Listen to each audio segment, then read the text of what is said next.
Cherish Via, we are glad to have you join us on Soul Television News tonight. Let's begin the news with the headlines. Ebonyi State Government announces plan to establish a State Virology Research and Innovation Center. Northeast Governors Forum recommends multi-dimensional approach to curbing insecurity in the region. Car rams into crowd in France, killing one person. Good evening, and thanks for joining us on the news. My name is Chukwudi. Now the details. Ebonyi State Executive Council has announced plans to establish the Ebonyi State Virology Research and Innovation Center aimed at enhancing the state capabilities in viral research and public health initiatives. The Commissioner for Information and State Orientation, Chief Ebonyi, disclosed this while briefing newsmen on the outcome of this week's State Executive Council meeting held at ESCO Chambers, Ochudo, Secretary City, Bakaliki. Government House correspondent Asandu Nguta has the details. Chief Ebonyi emphasized that ESCO's approval for the establishment of the State Virology Research and Innovation Center was to strengthen the state's capacity for research, diagnosis, surveillance for viral diseases, training in line with the state's public health needs, and global scientific advancements. The Information Commissioner further highlighted other steps taken by ESCO to deepen the commitment of Governor Nwifuru-led administration in enhancing the welfare of not only the state's workforce, but entire citizens of the state. According to him, ESCO approved a further increase in the current minimum wage of workers of the state, with 20,000 naira across all levels, installation of wireless internet distribution in selected areas within the state, with the intention of extending free internet access primarily to students and the general public, an initiative, he said, poised to bridge the digital divide in the state. And in line with the avowed determination of His Excellency the Governor to better the loss of the civil servants through public servants in the state, ESCO approved further increase in the salaries of Ebonyi workers with an additional 20,000 naira across board. On the proposal of financial empowerment of the local film industry, which aimed at fostering local talent and boosting the state's cultural economy, Chief Ebonyi informed that the council deliberated on including Ebonyi creative industry in government empowerment programs, which plans to grant loans and equipment to 20 indigenous producers. Further set up committee to review the proposal and revert back to the council for further executive actions. In a bold move to secure funding for the state development, the commissioner disclosed that council endorsed an expression of interest for $1 billion grant from Abion Empire and affiliates aimed at facilitating various infrastructural projects across the state. ESCO considered a proposal on implementation of the 8-year tenure policy for directors and immediate retirement of all directors who have served 8 years on same cadre in the civil and public service of the state. ESCO, after exhaustive deliberation, approved immediate implementation of the policy on the affected permanent secretaries and directors. The proposal for the supply of passenger lifts at the ICT University of Erekpe and Aeronautic University, Oneke, respectively, Chief Ebonyi informed that ESCO approved the supply and installation of 70 units of 1,000 kilogram pieces, 4 stops towards passenger lifts. Out of the number, 27 are to be installed at the Aeronautic University, Oneke, while 43 units will be installed at the ICT University of Erekpe. This covers 6 number faculty buildings, 5 numbers hostel blocks, and 5 numbers staff quarters at the ICT of Erekpe, while that of Aeronautic Engineering University, Oneke, will cover 3 numbers hostel blocks, 3 numbers staff quarters, and 4 numbers faculty buildings, respectively. Following the state government commitment towards making the ICT University of Erekpe stand at shoulder level with prestigious universities across the world, ESCO, after extensive deliberation, approved a total of 669,000 naira only as school fees for the 2025-2026 academic session. Other approvals by ESCO include the award of scholarship to 140 indigenous students, representing 10 beneficiaries from each of the 13 local government areas, and addition of 10 beneficiaries from the host community of ICT University of Erekpe. The remodeling of the state library to an international standard was also considered by the ESCO and approved. Briefing on the issue of male inclusivity in gender-based violence awareness, Chief Ebonyi further highlighted measures taken to correct the prevailing narrative, which often focuses on women as the only victims of gender violence, while men are overlooked in some cases as victims themselves. ESCO, after thoughtful deliberations, approved a radio tour across the media houses in the state to bridge the gap in fostering a holistic and sustainable approach toward eradicating gender-based violence in the state. According to the commissioner, the ESCO meeting started with a ceremonial swearing-in of 3 special assistants to the governor in critical areas: housing, security, and commerce. Chairman of the council and governor of the state urged the new appointees to actively contribute to the state's development, highlighting the importance of collective efforts in governance. Osando Nguta, Salt TV News.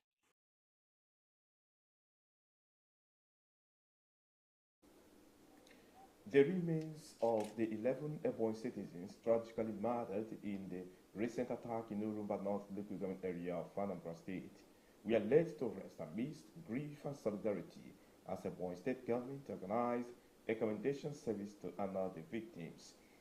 The commendation service, which held at Unity Square in Abakaliki, the Ebonyi State capital, was attended by many stakeholders of the state, bereaved families, as well as sympathizers from within and outside the state.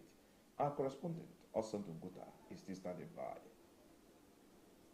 Governor Francis Nwifuru, who narrated ordeals of Ebonyi indigents in Anambra State, expressed sorrow over the brutal killings, regretted that despite a warm hands of fellowship extended to Anambra indigents in the state, Ebonyi people are yet to enjoy same in Anambra, urging for reciprocal spirit of goodwill and compassion. The governor lamented that none of the perpetrators have been apprehended, assured of 5 million naira to 10 of the bereaved families, and an additional 10 million naira to one family to assist with the care of children left orphaned by the tragedy. The economy of Ebonyi State are in the hands of your people, the Anambra people. And the choicest property in this state are owned by Anambra people. And the heart of Abakaliki are owned 90% by your Directorate of it. The story the letter brought, I looked at it as a leader, as someone who has been passing through security issues, and I said it's political. And I was also provoked by the story of the local government chairman of that local government, who said it's Ebonyi people that killed Ebonyi people. But I want to urge our stakeholders to take heart, be consoled, be firm. These decisions to bury these 11 people at the same day. 11 people is a historic, sad event. Event could be joyful, but this particular Omoji massacre is a sad event. I want to assure you that those who attack others when they are not prepared for an attack and they are not ready for war are cowards. And it is only a transformation.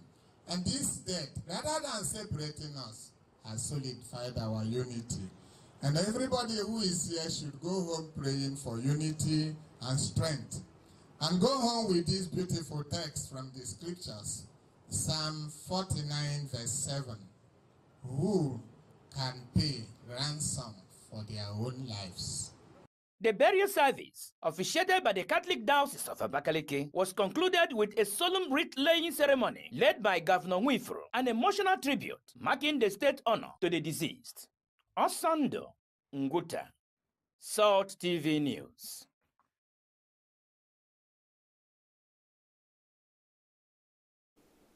May their souls rest in peace.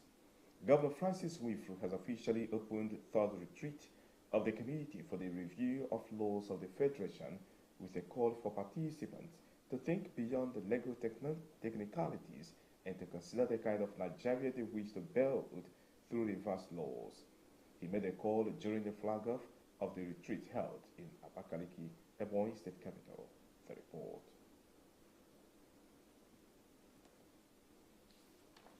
Avono Nwifuru, who expressed gratitude for the assembly of distinguished legal leaders, emphasized the crucial role of a modern and coherent legal framework in fostering prosperity and justice, noting that Nigeria's last law consolidation was in 2024, 2 decades ago. He noted that the retreat was not just an academic exercise, but a call to actively fine-tune the nation's destiny, highlighted the need to eliminate outdated laws that no longer serve the people, and encourage the committee members to be visionary in their deliberations so as to create a Nigeria where justice is guaranteed for all, not just a privilege for a few. The governor, who recognized their diligence and commitment, particularly appreciating their recent strategy tour to South Africa aimed at benchmarking international standards, expressed optimism that when the consolidation are clear, modern and just, the country would make more progress.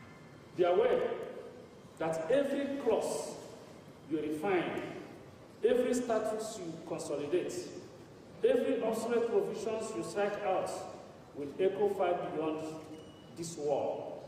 It will have significant effort on the confidence of investors, the protection of rights, and the trust of citizens in their government. History will judge this committee not only by the pages of the revised laws of the Federation, but by the impact those laws will have on justice, democracy, and development.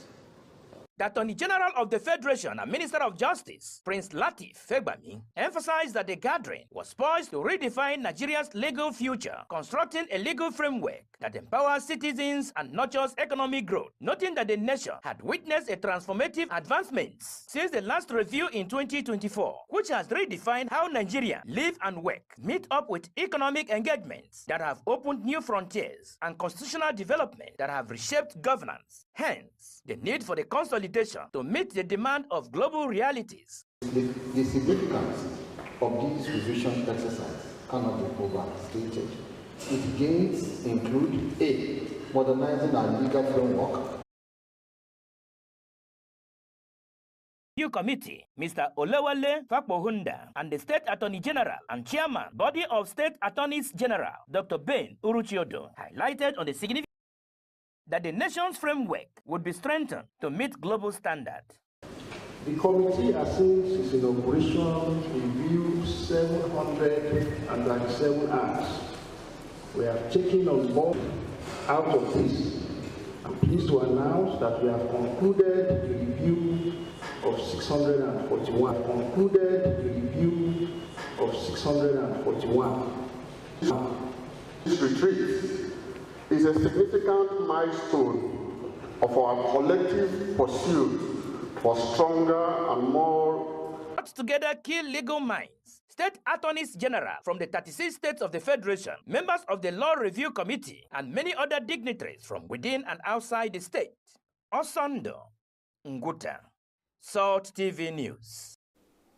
And now we move to issues affecting women, where the wife of Ebonyi State Governor, Mrs. Uzamaka Nwifuru, has described women as powerful agents of change, contributing unique perspective and skills to achieving sustainable development and promoting peace. She stated this during the Ohuku Women's August meeting held at 135 Example. Ifi Chris has the details. The wife of the governor, Mrs. Mary Maudlin Nweforo, represented by the Commissioner for Aviation and Technology, Dr. Ngozi Obichukwu, emphasized the importance of recognizing and empowering women to build a prosperous, equitable, and sustainable development. She noted that the August meeting serves as a critical platform to elevate the voices of women who have suffered marginalization, domestic violence, conflict, and displacement. Since she came out to gather together, and this year she's celebrating women in a wonderful way, and she is saying that we should sensitize women on their roles. Mrs. Nweforo, who admonished women to shun gossip, indecent dressing, and of womanhood, as the theme of this year's August meeting is Women Who Inspire Change, was carefully selected to inspire the dreams of Ebonyi women. We should be women that inspire to bring about good change Professor Chinyere Elom, represented by the local government area, Mrs. Uzamaka Odono, maintained that women have a role to play in shaping society. Several women leaders, including Mrs. Ijeoma Chijoke Obodo, Mrs. Rebecca Onwe, and Mrs. Cynthia Izekwe, extolled the leadership prowess of Governor Nweforo and his wife's Bewa project, which have tremendously helped women achieve their goals. The event featured a chief title conferment on Her Excellency as Onule Fuchirunwanyo Hauku, distribution of wrappers, and undisclosed amount of money to deserving Ebonyi women, drama, cultural troops, among other variety shows. For Salt FM News, I am a former Chris. You are still watching Soul Television News. More of the stories when we return from this short break. Do stay tuned.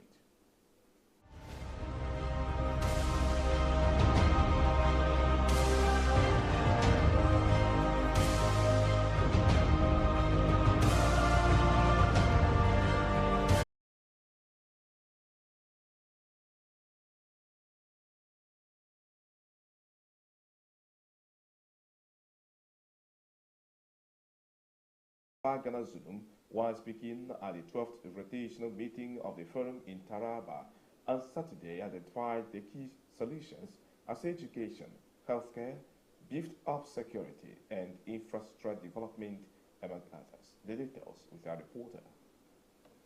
While commending President Bola Tinubu's effort at ending insurgency in the region, the governors also insisted that the root causes such as youth restiveness, unemployment, vocational and technical education, poor road networks, and inadequate poverty reduction programs must be tackled. They are also seeking the collaboration of the federal government in providing an enabling environment to both local and foreign investors and to promote the establishment of small and medium-scale enterprises. Northeastern region to add their voices in calling the Northeast Development Commission to expedite action in reconstructing the Namai Bridge, which collapsed since August last year and claimed lives. The governors said the Northeast continues to face daunting humanitarian and infrastructure.